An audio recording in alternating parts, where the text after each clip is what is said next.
और ये लोगो चेंज कर दो, इसमें दूसरे वाला लगाओ। Yes, we are live now. Hello friends, this is Himanshi and welcome to let's learn. सभी को गुड इवनिंग, नमस्कार, राम राम, सत श्री अकाल, अस्सलाम वालेकुम, what are you feel connected with. Hopefully आप सभी बढ़िया होंगे, मस्त होंगे, जबरदस्त होंगे। हिंदी पेडागोजी का मॉक टेस्ट 2 है, 30 क्वेश्चन हम लोग करेंगे। और वैसे तो 15 क्वेश्चन ही आते हैं, बट लैंग्वेज 1, लैंग्वेज 2 और डिफरेंट डिफरेंट क्वेश्चन मिला करके हम लोग डिस्कस करेंगे, है ना। चलिए प्रियंका, पढ़ लीजिए। ज़्यादा ये गर्लफ्रेंड बॉयफ्रेंड की बातों पे ध्यान मत दीजिए, जीवन का हिस्सा है, लेकिन पढ़ाई के समय पढ़ाई कर लेंगे थोड़ा सा बेहतर रहेगा। बाकी तो इच्छा है आपकी, है ना। चलें आगे बढ़ें, क्वेश्चंस पे आए। बहुत बढ़िया, तो समझते हैं कहानी क्या है। देखिए, मॉक टेस्ट की तरह इसको लेना है, प्रैक्टिस क्वेश्चंस की तरह। जितने भी सारे टॉपिक्स हैं जो है कोशिश की गई इंक्लूड करने की। लाइक शेयर सब्सक्राइब आप कर देंगे। कल वाला पीडीएफ आज शेयर हो जाना चाहिए राहुल। और अगर हम बात कर रहे हैं टेलीग्राम चैनल की, तो टेलीग्राम चैनल पे आपको नए नोट्स भी, हिंदी, इंग्लिश और सीडीपी के अपडेटेड बेसिकली नोट्स जल्दी ही मिल जाएंगे। मैं कोशिश करूंगी 1 तारीख तक डलवाने की, ताकि 10 एक दिन 12 दिन भी अगर आपको पढ़ने के लिए मिल गए अच्छे से तो बढ़िया हो जाएगा। टेलीग्राम चैनल से आप जुड़ जाइएगा। और आते हैं, शुरुआत करते हैं क्वेश्चंस की। क्वेश्चन नंबर 1 देखिएगा और बताइएगा कि कवि क्या कहना चाहता है। ठीक, हिंदी पेडागोजी है तो ये मत कहिएगा इंग्लिश में भी क्वेश्चन दिखा दो। इंग्लिश में मैं थोड़ा ट्रांसलेट करके चल दूंगी, क्योंकि चलेंगे ट्रांसलेट करके, क्योंकि हिंदी और इंग्लिश के जो क्वेश्चंस हैं अभी, या इवन सभी लैंग्वेज के, वो ट्रांसलेटेड फॉर्म में ही हैं, क्वेश्चन सेम ही आते हैं। जब से पेपर ऑनलाइन ऑनलाइन हुआ है तब से ये चीज़ निकल करके आई है। ये क्यों फ्लक्चुएट कर रही है screen? Can you see? Have you done something? देखो एक बार। हाँ, कुछ तो पंगा है। वहां से ही चल रहा है, बस इसी स्क्रीन में हो रही है दिक्कत। हाँ ठीक है भाई, कोई दिक्कत नहीं है। चलो आ जाओ, इधर देखते हैं फटाफट से। अधिगम के दौरान बच्चों द्वारा की गई त्रुटियों का अध्ययन और विश्लेषण महत्वपूर्ण है, क्योंकि यानी उनको स्टडी करना है जो एरर्स बच्चे कर रहे हैं पढ़ाई के दौरान, और उनको एनालाइज करना है, यानी विश्लेषण करना है, तोड़ के देखना है। देखना महत्वपूर्ण है क्योंकि यह उनकी अधिगम प्रक्रिया की स्थिति को समझने में मदद करता है कि बच्चे सीख कैसे रहे हैं। इस प्रोसेस को आप समझेंगे यदि बच्चे की गलतियों को आप पकड़ पाएंगे, उसको एनालाइज कर पाएंगे, यानी विश्लेषण कर पाएंगे, समझ पाएंगे गलती हो रही है तो क्यों हो रही है, उसकी स्टडी करना, आपको पता लगेगा किन टॉपिक्स में बच्चे ज्यादा गलतियां करते हैं, किस तरह की गलतियां करते हैं। इसलिए विश्लेषण आवश्यक है, ताकि आप ये देख पाएं कि बच्चा सीखता कैसे है, ये आपको पता लगेगा गलतियों से कई बार कहां गैप है। उदाहरण के लिए, यदि कोई बच्चा मैं स्कूल गया था के बजाय मैं स्कूल जाया था कहता है, तो यह दर्शाता है कि वह सही काल का उपयोग करने में संघर्ष कर रहा है, यानी जो टेंस है वो सही से यूज नहीं कर पा रहा है। इस स्थिति में शिक्षक को क्या करना चाहिए? 4 ही ऑप्शन है, इन्हीं में से एक सही निकलेगा, कुछ जो बच्चे के भले में हो, पक्ष में हो बच्चे के। पहला ऑप्शन है, त्रुटि को नजरअंदाज कर देना चाहिए, क्योंकि समय के साथ बच्चा खुद सीख जाएगा। देखिए, नजरअंदाज करने से बात बनेगी नहीं, आपको तरीका ढूंढना है कि वो खुद से फिगर आउट करे और सही उत्तर तक पहुंच पाए, या चर्चा करके सही कराया जाए। तुरंत से त्रुटि को करेक्ट नहीं करना होता, बट हाँ, चर्चा और परिचर्चा करके सही कराना होता है। देखते हैं, तो ये तो होगा नहीं कि इग्नोर कर देंगे, नजरअंदाज करने से समस्या का समाधान निकलेगा नहीं। सेकंड ऑप्शन है, बच्चे की त्रुटियों को तुरंत सही करना चाहिए और सजा का उपयोग करना चाहिए। सजा का उपयोग करने की आजादी, या कहूं ये प्रिविलेज आपके पास नहीं है, ये काम आप नहीं कर सकते हैं। सजा जो है, RT, right to education act, जो शिक्षा का अधिकार अधिनियम 2009 है, जो 1 अप्रैल 2010 से लागू हुआ था, उसमें साफ साफ कॉर्पोरल पनिशमेंट को, बच्चे को आप आंखें नहीं दिखा सकते, मुर्गा मुर्गी नहीं बना सकते, डंडा नहीं उठा सकते, बेसिकली आप दंड नहीं दे सकते। सिंपल बात है, प्रोहिबिटेड है, बैन है। आपकी शिकायत की जा सकती है यदि आप बच्चे को कोई भी पनिशमेंट देते हैं तो। ठीक, फिर आती है बात, तो ये भी हट गया। थर्ड ऑप्शन है, बच्चे की त्रुटियों का विश्लेषण कर यह समझने का प्रयास करना चाहिए कि उसे किस प्रकार का समर्थन चाहिए। यानी आप जब बच्चे की गलतियां, जो एरर्स हैं, उनका विश्लेषण करेंगे, एनालिसिस करेंगे, उनको खोल करके देखेंगे और यह समझने का प्रयास करेंगे कि उसे किस प्रकार का समर्थन चाहिए, यानी हेल्प कहां चाहिए, बच्चा स्ट्रगल किस एस्पेक्ट में कर रहा है, किस पहलू में जो है वो संघर्षरत है। ठीक, तो ये बात सही है। फोर्थ ऑप्शन देखेंगे, बच्चे को दोबारा से व्याकरण रटने पर मजबूर करना चाहिए। रटना, रटंत विद्या चलंत नहीं, रोट मेमोराइजेशन पे फोकस नहीं करना है। सब्जेक्ट कोई भी हो, पूरी पेडागोजी में रटने पे फोकस नहीं है, अर्थपूर्ण ढंग से सीखने की बात की गई है।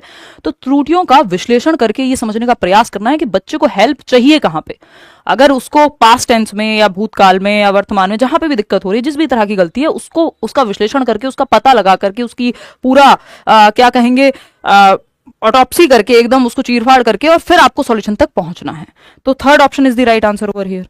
आगे बढ़ेंगे, क्वेश्चन नंबर 2 देखिएगा क्या कहता है। दूसरा सवाल, अगेन अभिकथन और कारण असर्शन रीजनिंग वाला प्रश्न है, जो लगभग हर एक सब्जेक्ट में आपसे आजकल पूछे ही जाते हैं। ठीक है बात, तो फटाफट से आप जवाब देंगे क्वेश्चन नंबर 2 का पढ़ करके, है ना। इतना भी जल्दी नहीं देना है कि पढ़ा ही नहीं है और जवाब दे दिया। एक बार मैं इसको रिफ्रेश कर लेती हूँ, कुछ तो प्रॉब्लम है इस स्क्रीन में, है ना। यूं ही तो कोई स्क्रीन खराब नहीं होती, कुछ तो वजह होती ही है।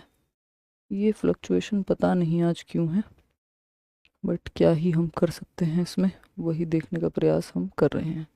चलिएगा, खैर ये सब बातें होती रहेंगी। हाँ, अभी भी सेम ही समस्या है आई थिंक। देखिएगा, नोट्स कब दे दीजिएगा, नोट्स दे देंगे एक आध दिन में यार, ये इसकी कंप्लेंट कर देना, इसमें दिक्कत आ रही है।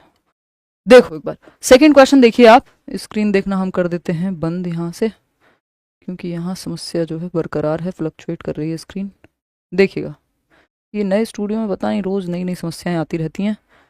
सितारा क्या कह रहे हो मैम, आप इतना टाइम के पाबंद कैसे हैं, इतना टाइम के पाबंद कैसे हैं, ये पूछ रहे हो।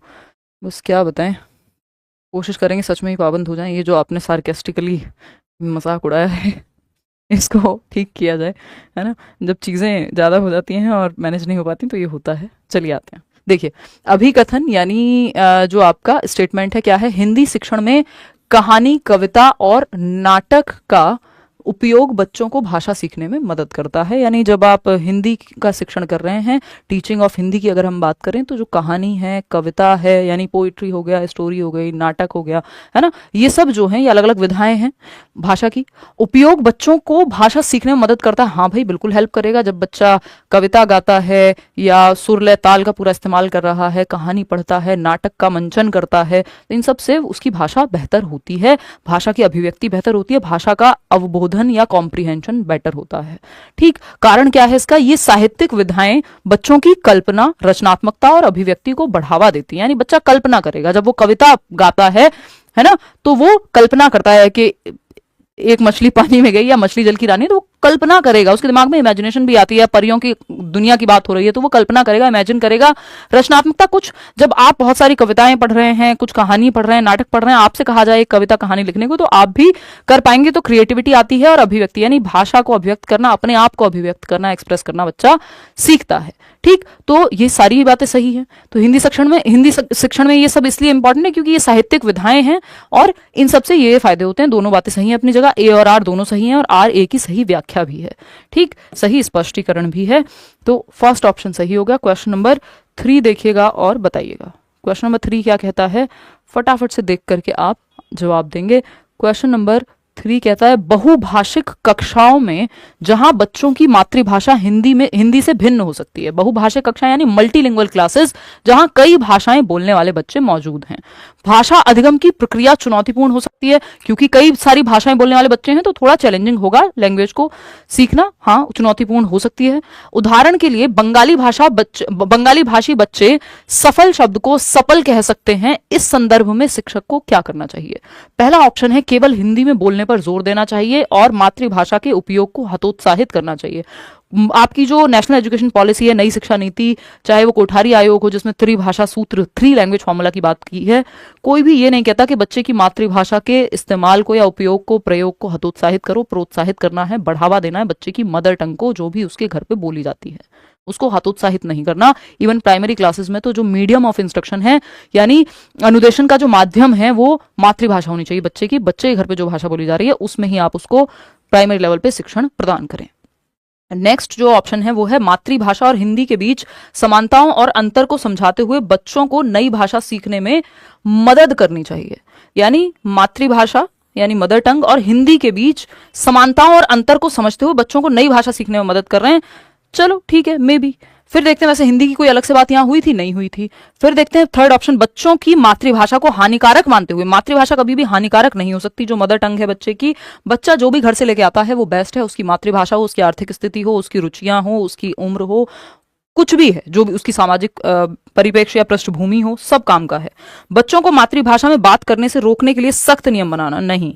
तो ये बाकी 3 ऑप्शन तो और खराब हैं, इसमें यही बेस्ट है सेकंड वाला, कि मातृभाषा और हिंदी के बीच समानताओं और अंतर को समझाते हुए बच्चों को नई भाषा सीखने में मदद करनी है। जहां सिमिलैरिटी है उससे कनेक्ट करेंगे, जहां अंतर है वहां बताएंगे, तो बच्चा क्या है, बेहतर भाषा सीख पाएगा। और हिंदी की बात हो रही थी यहाँ पे कि हिंदी और बंगाली में दिक्कत थी, तो आप जो चीजें कॉमन है उसकी मातृभाषा में हिंदी से मिलती जुलती हैं और और जो अंतर है उनको समझाएंगे कि प नहीं फ यूज होगा। ठीक, तो ये बात तो सही है, फिर सेकंड ऑप्शन ही सही बचता है। हिंदी की बात हुई है इसमें क्वेश्चन में, मुझे लगा था कि नहीं हुई है। क्वेश्चन नंबर 4 देखिएगा और बताइएगा कि क्या कहना चाहता है कवि फटाफट से। कक्षा में एक बच्चा है जो र को ल बोलता है, ड़ को ल भी बोल सकता है, ऐसी कई चीजें हो सकती हैं, उच्चारित करता है। ठीक है बात, कोई दिक्कत परेशानी इस बात को समझने में अगर हो रही हो तो आप बता सकते हैं। एक बच्चा है कक्षा में जो र को ल बोलता है, उच्चारित करता है, जैसे राम को लाम कहता है। इस स्थिति में शिक्षक को किस प्रकार की सामग्री का उपयोग करना चाहिए? कैसे टीचिंग लर्निंग मटेरियल का इस्तेमाल करके आप इस समस्या का समाधान ढूंढेंगे कि बच्चा र को ल बोलता है, बच्चे को कठिन शब्द याद करने के लिए कहेंगे तो जो समस्या है उसको छोड़ के किसी और तीसरी बात पे चले गए।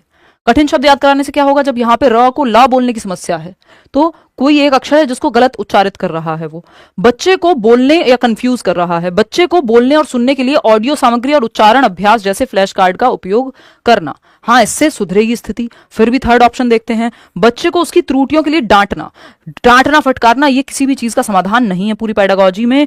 बच्चे को कक्षा में बोलने का मौका न देना, मौका देंगे तब जाके बात सुधरेगी, अभिव्यक्ति को नहीं रोकना है बच्चे की, तो ये भी गलत हो गया। एक ही ऑप्शन है जो बच्चे के पक्ष में जाता है, वो है बच्चे को बोलने और सुनने के लिए ऑडियो सामग्री और उच्चारण अभ्यास जैसे फ्लैश कार्ड वगैरह का प्रयोग कराना, कि जब वो ऑडियो सामग्री सुनता है, भाई अगर आप ध्यान से सुन रहे हैं, अगर मैं सही भाषा का इस्तेमाल कर रही हूं और आप मेरी क्लास देख रहे हैं, तो क्या होगा, आपके वो शब्द का जो उच्चारण है वो ठीक हो जाएगा अगर आप थोड़ा सा ध्यान से सुनेंगे तो जब ऑडियो सामग्री आप बच्चे को दे रहे हैं